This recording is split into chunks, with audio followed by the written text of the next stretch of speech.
আমি ফ্রন্ট রয়ে বসি, ফ্রন্ট সিটে বসি। তারপর ওরা আমায় টেনে পেছনে নিয়ে গেল।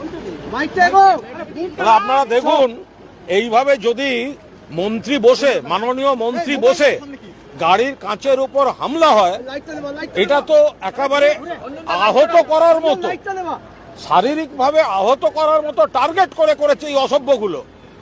যেখানে একটা ওয়েব কুপার সম্মেলন ঘোষিত প্রোগ্রাম, সেটা ডিস্টার্ব করতে গেছে।